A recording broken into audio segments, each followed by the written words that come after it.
Hey everybody, how's it going? A little bit of a different video here. We're at the end of the NFL season, week 17 now, and it's obvious that there's a lot of head coaching changes that are happening, but the big important thing are those quarterback changes. A lot of quarterbacks are going to be in different places, whether it's through the draft, whether it's through free agency, and something that I did on mostvaluablepodcast.com, I was looking at some of these places and predicting who every starting quarterback would be for 2017. Some are obvious. Aaron Rodgers is not going anywhere. Tom Brady is not going anywhere. Dude, Alex Smith. But Alex Smith, not going anywhere. Carson Wentz. Don't try and play that game. Jared Goff. But, there are some that are a little bit surprising. Some teams that definitely need new quarterbacks.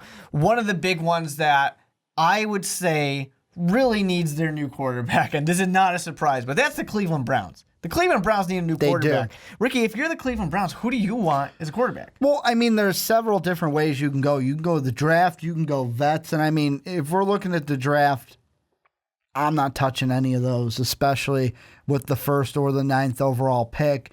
I'm really looking at veterans, and I think to me it comes down to Jay Cutler, it comes down to Jimmy Garoppolo, it comes down to Tony Romo. Two of those probably won't want to play with you, Cutler and Romo. So that's why I make a push for Jimmy Garoppolo, Jimmy G, and I make him the next quarterback of the Cleveland Browns and really solidify a franchise quarterback. And ruin his career.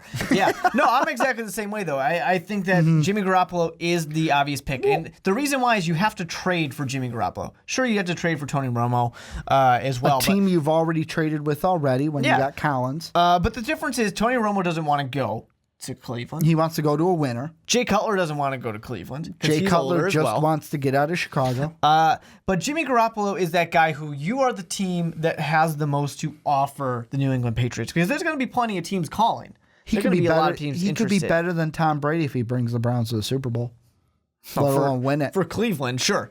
But that's the big thing for me is they have the most to offer. They'll be the ones that are able to do it. Another big one that I think is a lot of teams are going to be, or a lot of people are going to be asking about. The Denver Broncos, do they need a new quarterback? Yeah, are they fine? They do. This is, to me, it's got Tony Romo written all over it. This is a trade that is going to be happening in the offseason. It's really going to be Tony Romo or maybe Drew Brees if the Saints decide to do a trade and ship Sean Payton out of town. I know we don't usually talk about coaches getting traded that much, but the Broncos, it's going to come down to, can they get a Drew Brees? Can they get a Tony Romo? Because Paxton Lynch is not ready, probably won't be ready by next year, and Trevor Siemian is not a long-term answer at the quarterback position. Really the perfect situation for the Denver Broncos is have Trevor Siemian kick ass in this last game against the Raiders and see if you can trade him for something. Because why not? He's not in the long-term plan. You got Paxton Lynch for a reason. Surprised the Cowboys aren't doing that with Tony Romo. Right? Well, Tony Romo here, he's old enough. He wants to go to a winning team. He wants to win that Super Bowl. That's exactly what the Broncos are. The Broncos will be that for Tony Romo. What Peyton Manning got out of the Broncos. And they've got already two pretty good wide receivers for him in Sanders and Thomas. And a good defense. They have everything that he needs to go out there and a win. run game, how Kubiak Go ahead and see if you can get rid of Trevor Siemian.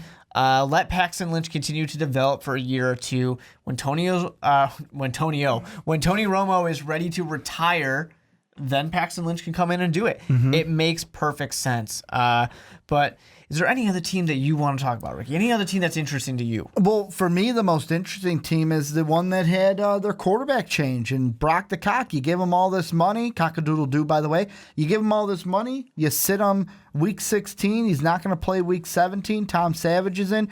Is this a situation where we could see a changing of the guard, or does he get the job back at the beginning of next season? That will be something to kind of keep our eye on this offseason. That's what I'm interested in right now without even knowing what I would say for next year. And exactly for that, it's a big kind of coin flip. It really is. And for me, I'm going to say that Brock Osweiler is the starter next year, week 1. And it really comes down to, sure, Tom Savage is there. Maybe he's serviceable. Maybe he can do something in the playoffs. But there's going to be a quarterback battle. Unless they can go and get a Tony Romo, a Jay Cutler, who even then I think it's still a quarterback battle. There's going to be that battle. And Brock Osweiler, with a full offseason to prepare, he's going to win that battle. without a doubt, I think Brock Osweiler can do it. He'll get his second chance. So now if you guys want to see the rest of these teams for every 2017 starting quarterback, head to mostvaluablepodcast.com. But make sure you guys like, share, subscribe, all that good stuff, and comment down below and let us know what you guys think.